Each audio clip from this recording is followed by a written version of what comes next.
I'd be lying if I said this didn't shock me. This is a graph of every defenseman this season with at least 41 games played, plotted on the y-axis by how many breakouts they initiate per game, and on the x-axis by how many zone entries they make per game.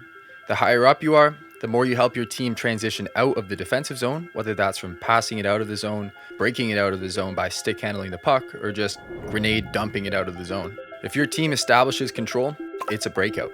And the more breakouts you get, the higher up you are. This is where you see guys like Thomas Harley, Miro Heiskanen, and Esa Lindell all shine. The trio of defensemen from Dallas who can get the puck up the ice quickly. Lindell especially leads the NHL in dumpouts where Dallas regains possession. Those sneaky finish tactics will always get you. But the more to the right you go, this is where you feel that elite talent take over. These are guys who can break into the zone and create offense out of thin air. Love him or hate him, Evan Bouchard is one of the most elite passing defensemen in the world. He creates offense for Edmonton that McDavid and Draisaitl rely on the further they go into the playoffs. Buffalo relies on Rasmus Dahlin as well, but they rely on him to finish 10th last instead of 5th last, so a little different. And honestly, if you're gonna hate on Mason Lohrei for being a minus 43 this season, fair enough, but at least consider what he's been able to do for Boston's transition game. I actually think they got a nice piece here. This list has high-octane offensive defensemen and pure shutdown guys who can snuff out any offense you can think of. It's the best generation of defensemen that we've maybe ever seen, and this crop of young talent is in their prime. Except, we're missing someone. Far and away the most dominant defenseman in transition. A one-man army who was an injury away from winning his second straight Defenseman of the Year trophy, and the most individually valuable player to his team in the NHL. Quinn Hughes is the best defenseman alive, and I'm personally tired of pretending he isn't.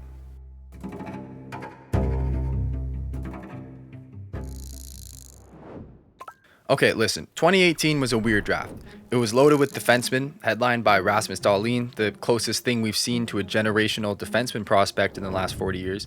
They called him the next Lidstrom at the time. But after Dahlin, there was a wave of defensemen that were looking for a home. Hughes, Bouchard, Dobson, Bachfist, Merkley, Smith, Miller, they're all considered great prospects, but the first one drafted after Dahlin was always going to be a mystery. The general consensus leading up to the day of the draft was that Detroit would pick up Hughes at 6th overall. He played D1 hockey at University of Michigan in his draft year, and Detroit had no defensemen in their prospect pool, but after Montreal and Arizona went off the board, Filip Zadina was available to Detroit, who jumped on the opportunity. In hindsight, yeah, Zadina was a pretty tough pick, but at the time they actually found gold. But what this meant is that Hughes would fall one more spot where Vancouver would pick him up. Okay, we can laugh at Detroit for not taking Hughes, but like, rock in a hard place, so, so on and so forth and shit. Like, within a year, Hughes was obviously the right pick for Vancouver, and that's all that really matters. Hughes made his NHL debut as a 19-year-old and got his first point in his first game. You could easily make the case he was as valuable as anyone on that Canucks blue line the second he stepped on the ice, despite being pretty damn small. But what really makes Quinn Hughes so unique is his skating. The edge work is all-time ankle mobility, allowing him to escape any situation you can throw at him and break ankles every other night. But the real storyline about Hughes these past few seasons has been his role in Vancouver. There isn't a defenseman in hockey who carries a larger load than this man, and arguably there isn't a player either. Beyond the idea that he's the captain and the responsibility of bearing such a crazy hockey market, Hughes touches the puck more than anyone in the game. He transitions the puck more than any defenseman and more than any player except for McDavid, and he does it as efficiently as anyone in the sport. So how the hell is this defenseman so good? Well, Quinn's stick handling is everything. It's as good as we've ever seen from a defenseman, and I don't think there's a player alive who looks like Hughes in any position. I'll back this up in a second, but I want you to envision Quinn Hughes as Patrick Kane if he decided to be a defenseman. Really, I want you to envision Quinn Hughes as Patrick Kane 2.0. The reason I say this is because the stick handling is the lifeblood of Hughes' game, to the point where it creates more opportunities for this poor 5'10" defenseman than it has for any other shorter guy in hockey over the last 5 seasons. But to understand why, we gotta look at the biggest improvement in his game over his career. His goal scoring. By 2023, Hughes had 26 career goals. He was someone who actually had a lot of difficulty getting the puck on net, and it felt like a monumental task for him to ever pass 10 goals in a season. Reputation for having a bit of a muffin shot, and he was never able to get into dangerous areas of the ice. Contrast this with Makar creating these absolutely electric goals with his mucked snapshot. It felt like an impossible addition for Hughes to add to his game. This was really felt in 2022 when he had 0 goals by Christmas time. He almost broke the record for most assists in a season before getting your first goal goal of the year, but ultimately, finally, he got his nut. And what a goal it was, weaving through the entire Sharks team like he just smoked a little bit of crack before stepping on the ice. In 2022, it took him 30 games to get his first of the season. In 2023, he matched his career high in goals by game number 15 of the season. So what the hell happened? Part of this explosion in goal scoring comes from picking better spots and having some slightly better shooting mechanics, but a significantly larger factor came down from his ability to carry the puck into better scoring locations. Simple as that. I got a question for you. Is it better to shoot from 50 feet out or 30 feet out? Don't overthink this. Really, this is probably the stupidest question I'll ever ask you. Obviously, it's better to shoot from 30 feet out. The closer, the better, unless you're Brady Tkachuk stuffing it into a pad, I guess. Hughes prioritized getting closer looks above all else on these shots, and it was made possible from his stick handling. He doubled his mid-range shots on net, jumping from 40th among defensemen up to 4th in one season, from behind Ryan Graves to leading all defensemen in his division. While his shooting percentage went up in this location, he was definitely picking better shots. One of the key separators for Hughes versus other top-end defensemen is how good he is at moving the puck forward, away from his body, into a strong shooting position, and then catching up with his feet to make it a good shooting angle. It takes a lot of agility and a lot of confidence to put the puck a little bit out of your own control so that you can catch up to it first. The agility down the wall, shooting in that difficult, above the pad, below the blocker spot and the goalie is a cheat code for Hughes. He had 7 low blocker goals from this last season alone. That matches his career high in goals before he took that massive step. But don't hug the post too tight, Skinner.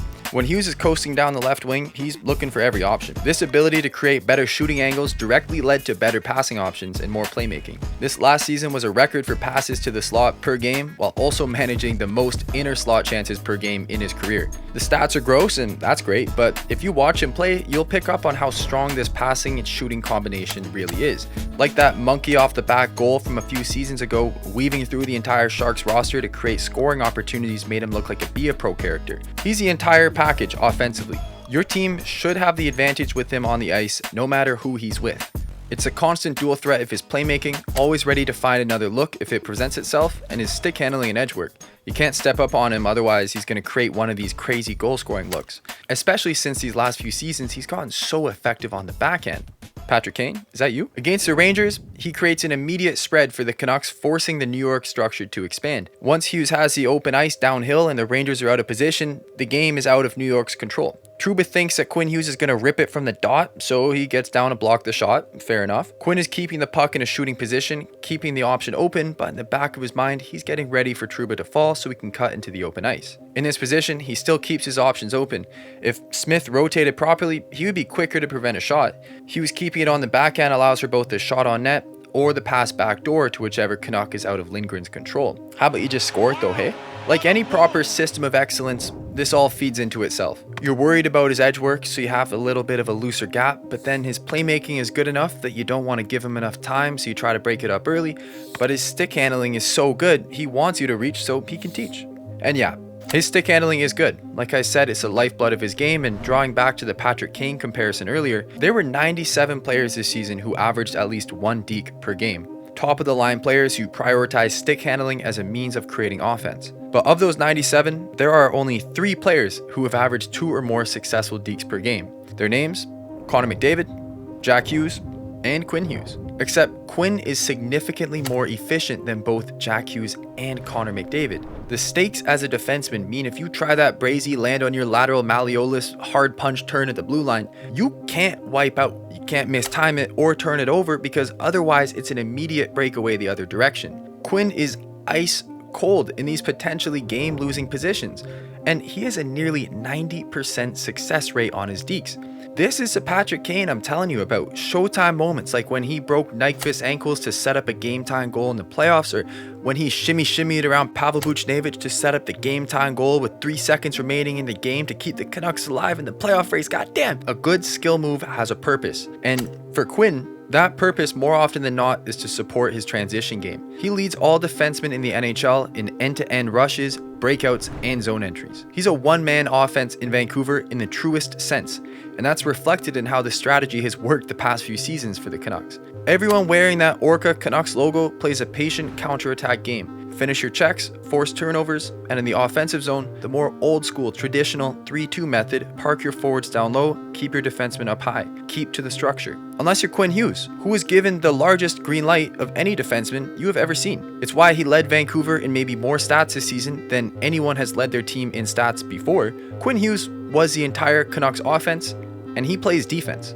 And mind you, through his Defenseman of the Year victory 2024, setting the all-time points record for Canucks defensemen, and setting the record for most points in a playoff run from a U21 defenseman, he's only 25 years old. There's time to work on the problems in his game, which, by the way, are there any problems in his game? Well, based on how much you look and act like Don Cherry, you might have a problem with Hughes' physicality. After all, he's only 5'10", 180 pounds, the 6th shortest full-time defenseman in hockey this past season. Naturally, he isn't unreal at puck battling. There's no secret stat or perspective here that's going to make him look like Zdeno Chara. He's 5'10", and despite having a great idea of how to stick check and how to use his frame, there's just no universe where he's going to be one of the best in the game in this category. And this could come as an issue come playoff time, where against a team like Nashville, he actually got bullied pretty hard. There was one player on Nashville who hit him so hard actually that he had a personal chat with the GM of the Canucks after the game. Quinn said, "This guy's hitting me so damn hard and it sucks to play against this guy." His name, Kiefer Sherwood. He signed in Vancouver that summer, 2 years, $1.5 million,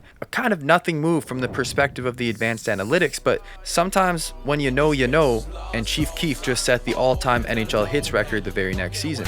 Quinn was so sick of getting hit by this guy, he went on and set a Canucks record instead. Okay, so maybe Quinn was just facing a squad of rabid dogs, and it's not fair to say more physicality works against him. I don't know if I believe that fully though. Even with how evasive Quinn is and how strong his footwork is and how well he can get out of the way, if you're playing 26 minutes a night and you lead the league in time with the puck, you're gonna soak some nasty hits from guys a lot bigger than you. Then again, someone who thinks the game as well as Hughes, you can't just say he's bad in the playoffs. If you have a strong forecheck, he can flip it out of the zone to a streaking winger just as easily as he can stick handle out of the zone. There was a battle last year between Edmonton and Vancouver. It went to Game 7, it was a 1-goal game. Edmonton was definitely the better team, don't get me wrong, but in this series, Quinn Hughes was on the ice for just 2 goals against, and he managed a nearly 58% expected goals for percentage at 5v5. Now, anything above 50% in this stat means that when you're on the ice, your team gets more chances. Nearly 60% is unbelievable, especially when you consider Hughes was matching up primarily against the Connor McDavid line.